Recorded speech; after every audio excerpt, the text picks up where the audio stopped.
I will talk about some recent developments on this unified tool for the simulation of nonlocal models and learning of nonlocal models.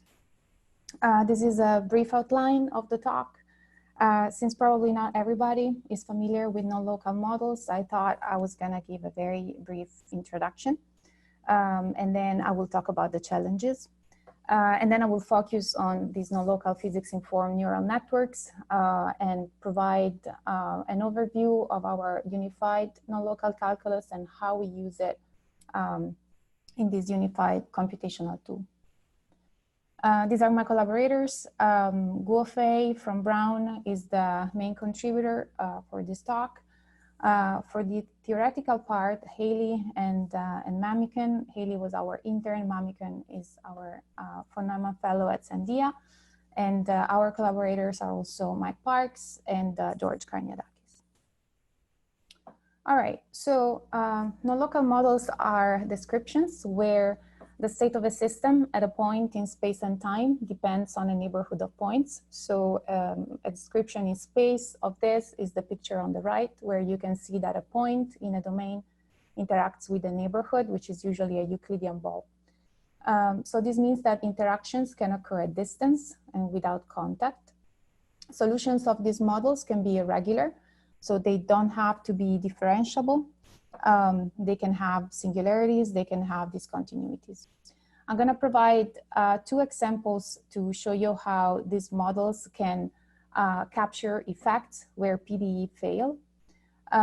So for example, we have multiscale behavior or behaviors where we have discontinuities such as cracks or fractures. In this case, we have the peridynamic model for mechanics where the model can naturally capture fractures in a simulation. And here, for example, you see simulation of damage. Another example is anomalous diffusion, so super diffusion or sub-diffusion. And in this case, we use nonlocal fractional differential operators. In this graph on the bottom right, you can see an example. We have the mean square displacement as a function of the time, while for PDEs, this is only linear. When you use fractional diffusion, you can model a much broader spectrum of diffusion processes. So these nonlocal models can provide an improved predictive capability for several applications. Many of them are of interest for the lab, but not only for the lab. I mentioned subsurface flow. I've already mentioned fracture mechanics, but we also have imaging, heat conduction, and I will say something towards the end of my talk about turbulence. To describe the technique that I'm going to introduce, I'm going to focus only on nonlocal diffusion, which is a simple model and makes things easier to describe. So in a very simple formula, this is how a nonlocal operator looks. It's an integral operator, and we integrate over the nonlocal neighborhood that I described earlier. As you can see, there are no derivatives, so the integral form allows us to both catch long-range forces and to reduce regularity requirements on the solution. I'm going to assume that these operators, when the non-locality vanishes, converge to PDEs. So when there's no non-locality, we go back to what we expect, so a partial differential equation. K is an application-dependent kernel, and it determines regularity properties of the solution. As I said, I'm interested in nonlocal diffusion at this point, steady diffusion. So we actually have a nonlocal Poisson equation. One of the major differences between PDEs and nonlocal is the prescription of nonlocal boundary conditions. So since every point in a domain interacts with the neighborhood, you have that this property holds true up to the boundary. And so if you look at the picture on top and on the right, when you get to the boundary, also those points interact with the neighborhood. And so you have to prescribe non-local boundary conditions or volume constraints in this volumetric region of thickness delta surrounding the domain. So there are many challenges related to the solution of these problems. A very important one is the numerical solution. These models are very expensive. Another very important one, which is the one that I'm going to focus on today, is the fact that the kernel is unknown. We cannot measure the kernel. And even if, let's say, we know the functional form of the kernel, it may depend on some parameters that are unknown or subject to uncertainty. So I'm gonna point out two very important questions. So first of all, so we have this operator, but is this formula, which is very simple, is it general enough? Or how many diffusion processes can we describe by using this integral description? And as I said already, what is the best kernel? Can we design a universal tool which is data-driven and allows us to identify the kernel? So first, I'm gonna answer the first question, and I will tell you something about our unified nonlocal calculus, and then I'll show you how we can embed this nonlocal calculus in our neural network. And then I will describe nonlocal physics-informed neural networks. We start with a very important problem, which is that in the literature, we have several definitions of nonlocal models. I just put here 3 of those. The first one is the one that I introduced at the beginning. Then we have a more complicated one, which is called weighted nonlocal. And then we have the fractional. Fractional operators have been around for decades. They've been used a lot in, of course, super diffusion, stochastic jump processes. The thing is, for the first one, we have a very well-established calculus. Also for the last one, for the middle one, not really. And if you look at them, you can see that similarities are evident, but they haven't been proved rigorously. And on top of everything, the communities that developed these operators don't really talk to each other, which makes it hard to benefit from each other's results. So we've been trying to put everything together and develop this unified calculus, which connects these communities, and that includes the well-established fractional and classical calculus as a special instance. And this is going to be important also for our computational tool, which will bridge a huge spectrum of diffusion processes. And also, this calculus provides the groundwork for new model discovery. So we're going to have a very broad spectrum of operators, and this means that we can learn new nonlocal models, even models to describe phenomena that are intrinsically nonlocal but haven't been studied or analyzed due to the lack of theory and to the lack of tools. So the long story short is that we show that these weighted nonlocal operators, the ones in the column in the middle, are basically the bridge between the standard nonlocal, the fractional nonlocal operators, and even the local calculus, so even PDEs. This is just a brief summary of what we did. You can show that when the nonlocality vanishes, and I'm looking at the bottom left, when delta goes to 0, we go back to the classical diffusion. You can show that all these operators are equivalent for a finite ball of interaction, so for a finite delta. And you can show that fractional operators are a very specific instance of this very general nonlocal operator. Now that we put everything together, the big question is, now that we want to do simulations to actually find a solution for these models, what is the optima nonlocal operator? What is the operator that best describes the physical system that we are considering? Or another question is, let's say we're confident about the model. Let's say we want to use a fractional operator, for example. What are the optimal parameters of this operator? On top of this, we have another issue that we have to deal with, which is data sparsity and noise. I'm not going to address the noise issue today, even though we have ideas of how to embed it in the algorithm. So for the first question, I'm referring to the actual structure of the operator. So if we go back to the integral form, you see that you have a kernel K, and in the first case, I'm referring to identifying the actual functional form of K. In the second case, I'm just looking, and these are the green bullets. I'm looking at model parameters, which can be delta or mu. Mu is a set of parameters that determines K. With the red bullets, I'm referring to the data that we have. So the source term F or the volumetric condition G, which may or may be not available everywhere. And it's usually not. So just a quick question. So the mu here is basically the neural network parameter, or what is the mu here? Not yet. And okay. In this setting, we're not, at least for now, discretizing or approximating the kernel with the neural network. Later on, I'll show you how we discretize one of the parameters of the kernel as a neural network. But not for now.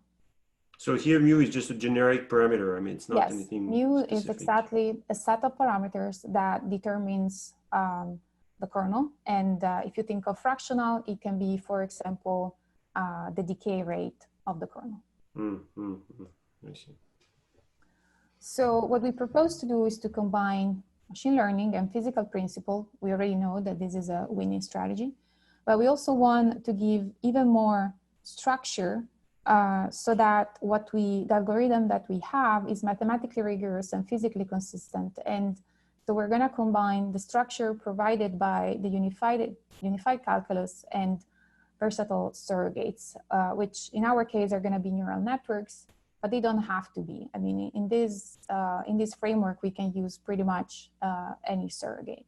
And the goal is not just to learn parameters of operators that we already know, but also the operators themselves. So this strategy is based on PINNs, which was previously developed by Karniadakis' group. I'm gonna focus on this integral operator in this case, where I'm gonna learn model parameters. So I'm not gonna learn K itself, but mu. So the set of parameters that determines the kernel. And in mu, I'm also gonna include the radius delta. So nPINNs, non-local physics-informed neural networks, can be summarized in 3 simple steps. We collect measurements. In our case, we assume to collect some source data at some training points and some measurements of the solution at some observation points, which don't have to coincide. And this is gonna be our training set.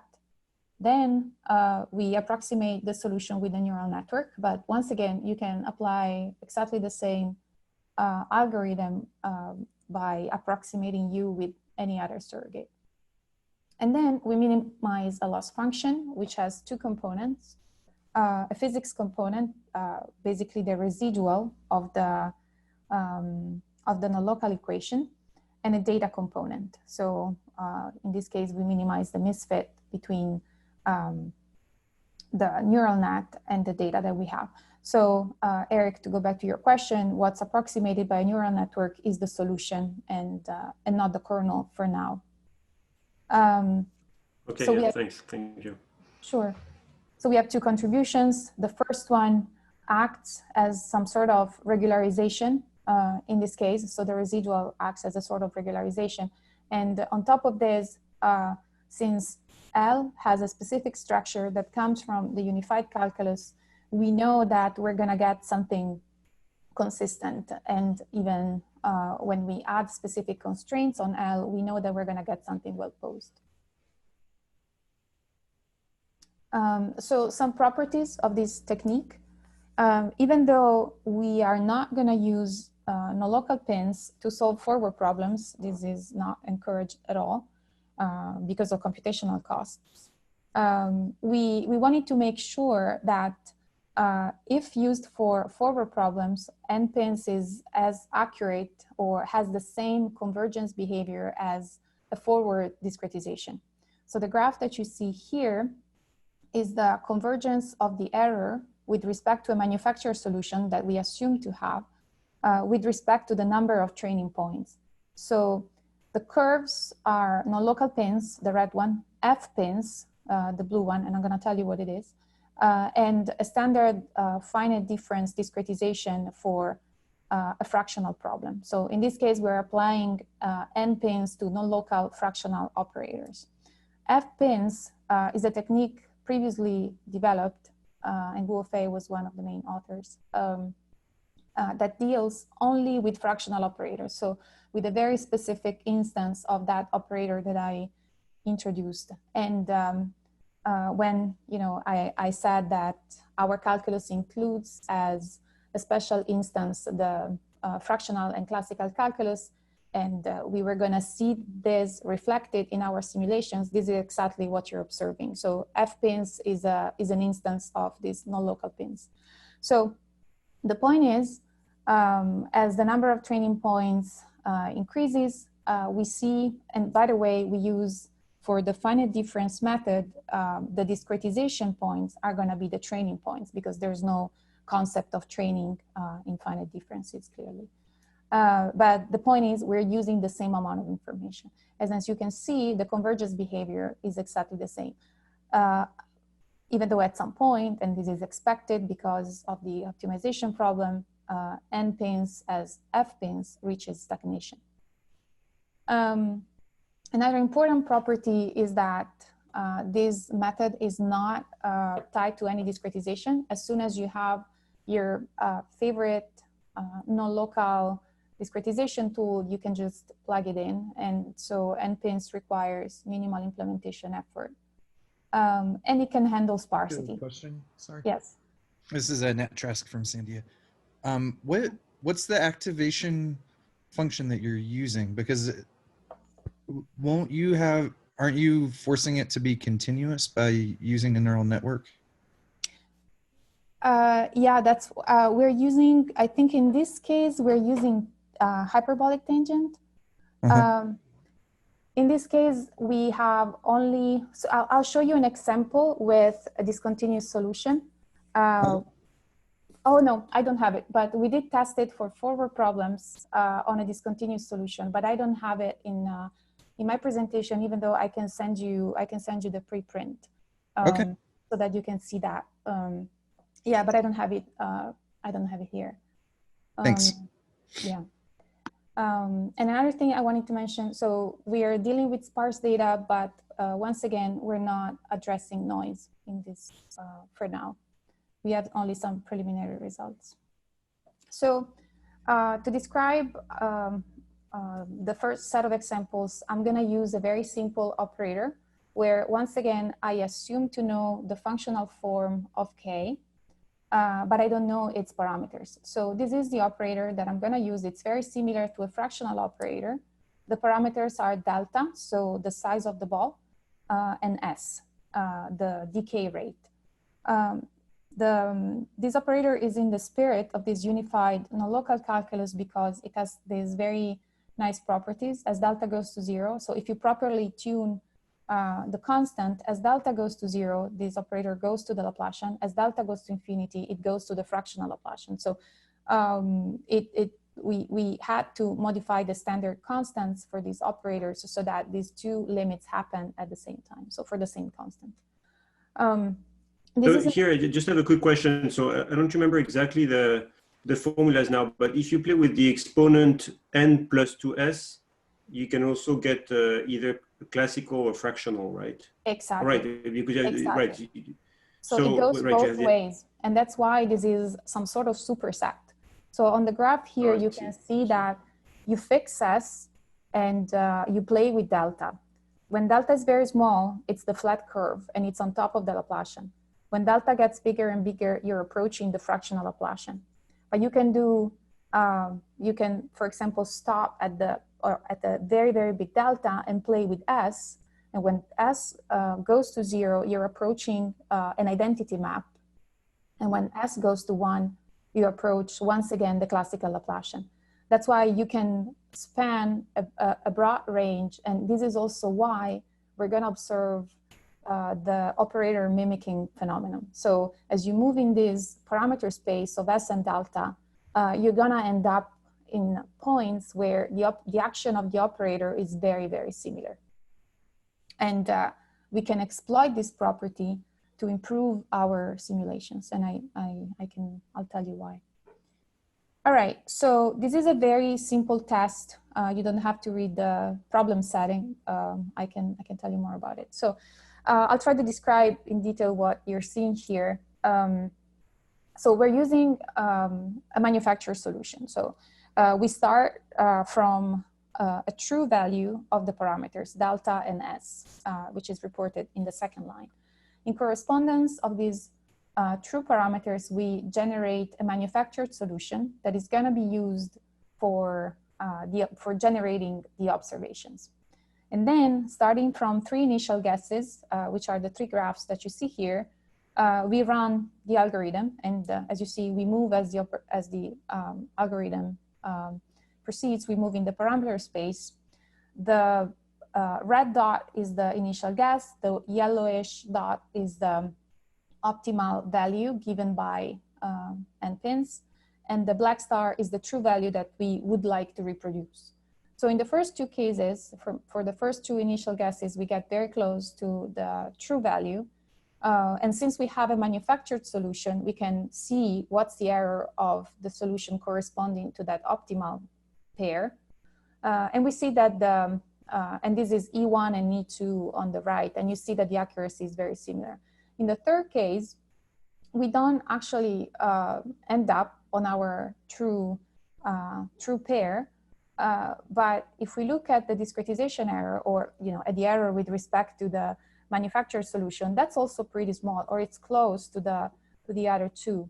And this is an example of operator mimicking, meaning that we have learned an operator whose action is pretty much the same of the one associated with the true values.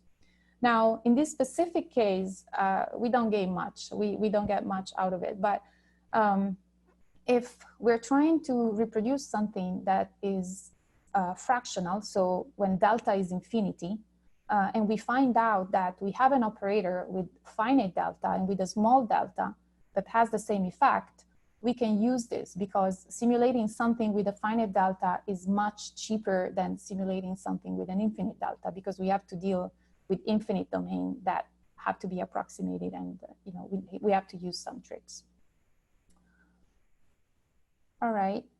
So well, let me say another thing here. So we are trying to compare. So here we're trying to estimate 2 real numbers, and we have this big machinery and nPINNs to estimate 2 simple real numbers. I'm not advertising nPINNs for this specific problem. If you use PD constraint or PD constraint optimization like algorithms for the estimation of delta and S, you may get to similar solutions in maybe even less computational time. But nPINNs becomes powerful when your parameter space gets bigger and bigger. But still, this is a conjecture, and I'm working on a separate project on exactly the same problem of estimation of S and delta in this truncated fractional setting to compare the performance. So this is my last example. Now we consider a more complicated, more complex problem, which is the QET flow. In this case, the operator is different from the one that I introduced. I'm not going to report the whole operator because it's rather messy and not informative. But also this operator for QET flow is a sort of bridge between a classical model for this flow, so PDEs, and a fractional model. So when delta goes to infinity, we converge to Caputo derivatives that are used for turbulence. And when delta goes to 0, we converge to classical models. In this specific case, the complexity, the increased complexity, even in a functional sense, is given by the fact that the decay rate is a function of y. So if you look at the graph on at this picture on the right, y is going to be one of the coordinates in this 2-dimensional setting. So we have that the decay rate is that now our parameter space is high dimensional. So we have a high dimensional inverse problem. So the goal here is to estimate both delta, because the operator is still truncated, and S, which now is a function of the space. So in this case, S is a neural network. So we have two neural networks at the same time, one for U and one for S. We're not sure this is the best way to go. This is our first attempt. I'm pretty sure you can use other surrogates for either U or S, especially to make the problem less complex. But anyway, this is what we used for now. And what I'm plotting here is the profile of the decay rate with respect to the Y coordinate. We tested several Reynolds numbers, and the first three lines, the solid lines, correspond to delta equal to infinity. So this is a purely fractional model, while the other group of lines, the dashed lines, in this case, we are not fixed in delta, so we're estimating S of Y and delta at the same time. So there are two things that we are observing here. First of all, for different Reynolds numbers, the profile that we observe is always the same, or at least very, very similar. But another very important thing is that the optimal value of delta for different Reynolds number is always the same. So this is important. It means that this is the first step towards a universal model for, at least for the coed flow. But it also means, and I'm talking about delta now, that we are identifying some sort of characteristic distance or characteristic length that determines the turbulent process. This is important because it means that we don't need to go that far. We don't need, when we use the fractional model, for example, we don't need to look at infinity to catch the turbulent behavior, but we can restrict our radius to a much smaller set. Sorry, this is Nat again. Does delta correlate with any turbulent length scales? So this is a-dimensional, and so I'm not a turbulence expert, but George and Guofei interacted with some people, John Hawkins, and apparently this 100 magic number makes sense, meaning that that's that's where you truncate the operator, and that's all the information that you're gonna get. You're gonna get information only 100 far. I don't have the the physics interpretation for this, but it's clearly saying that the influence is limited to a smaller region, which helps a lot with numerical computations. Yeah, I guess I'm curious, like if you plotted the energy spectrum of the turbulence,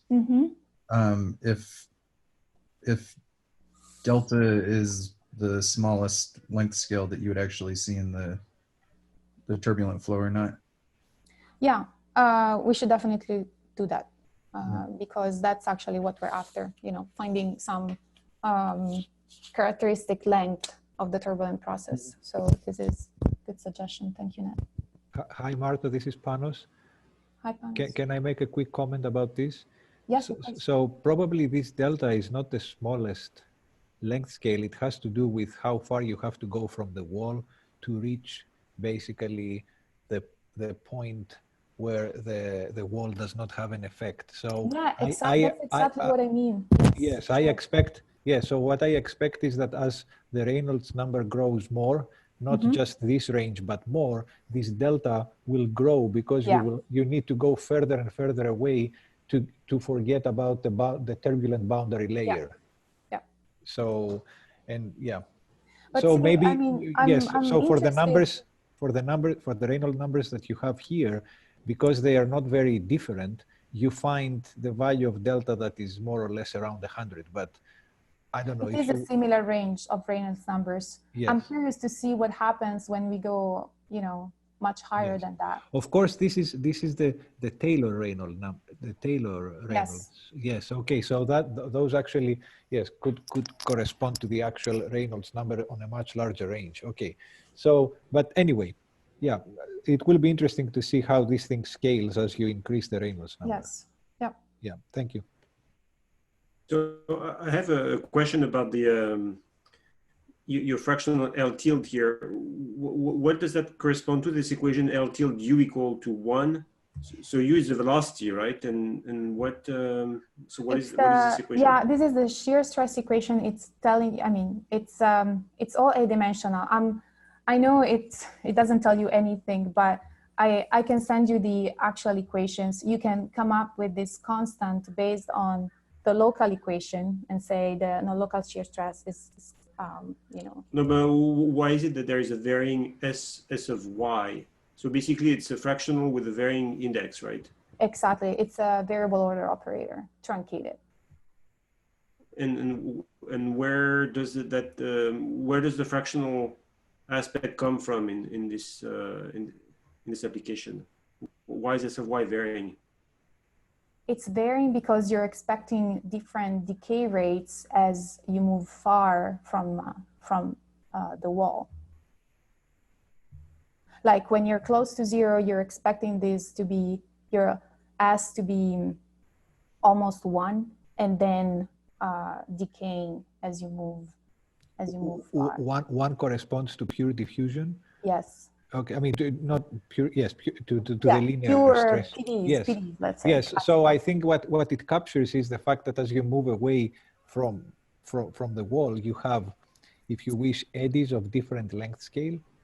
That's what you want to catch. Yes, so I think that the correspondence between S and Y has to do with these different eddies, that not all of them are exactly diffusive. They could be sub-diffusive. So you have this nice dependence of S on Y until you reach somehow, I don't know. When you're far enough. When you're far enough. Yeah. But this is only as you see from the picture, you do start from 1 where you expect, and 1 is classical, right? Yeah. So, but L tilde U equal 1 is just an approximate model. Yeah. I'll send you the equation, Eric. I understand this is information loss. Okay, thank you.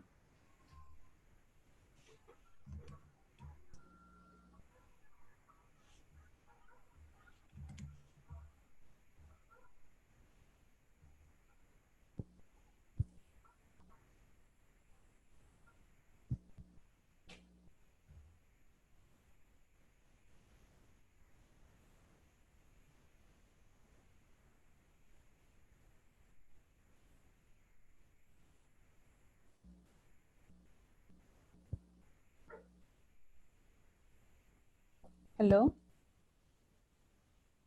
Yeah, I cannot hear anything. Is it just me or? Yeah, I couldn't hear anything either. Okay. Let me stop. I mean, if nobody has other questions, I'm gonna stop sharing. Okay, I'm not, you were saying something or not? No, I'm no, done. no, okay. So sorry, you were done. Okay, sorry. Yeah. I wasn't sure what was happening. I know with the connection, you're never sure if it's just my connection or. But okay, so okay, I'm gonna stop sharing the screen. Yeah, all right. Okay, so great. Yeah, thank you very much for the talk. Very interesting. So are there additional questions from the audience? Actually, I have a question. I'm Kailai. Yeah, can you?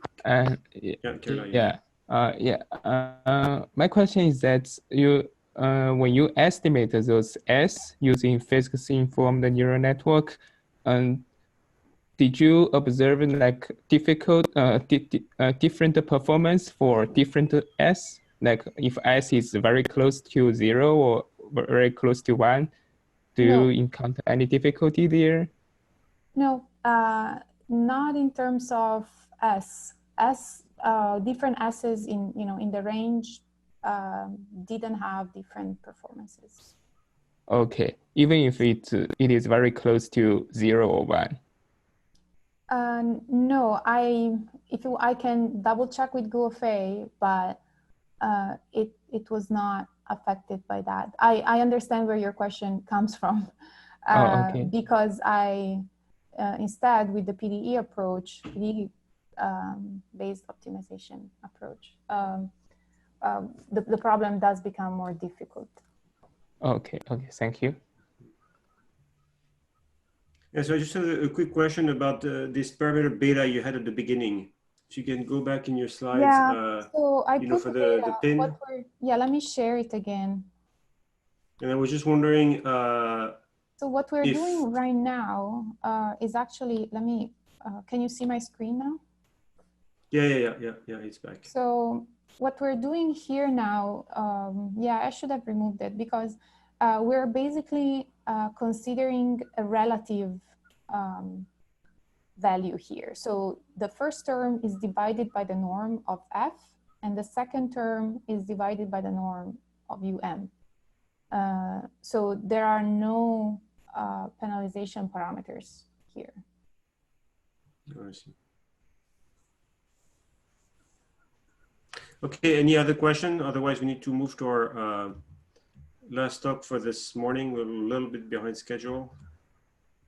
I have a quick question. Actually, this is Hong Kyun from Sandia, and then actually the fractional calculus, I mean, in certain applied domain, like some transport in some complex cross media, is a fractional phenomena nearly observed numerically quite well. And I wonder whether actually you can link your fractional operator to a kind of physical domain. To a physical domain? Yeah, some physical, fractional calculus. Like the diffusion problem, Fickian problem is obviously Laplacian, but if you look at those diffusion dispersion problem in complex media, usually we end up having some fractional relationship. Yeah, absolutely. Yeah. I mean, we are using these operators, for example, in subsurface law. The point of the generalized calculus, if you look at fractional, what we're doing is basically truncating the operator.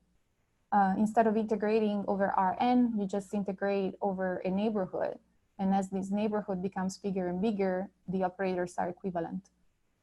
So yeah, you can definitely, there is definitely, you know, a similarity and an equivalence at the limit. Okay, thanks.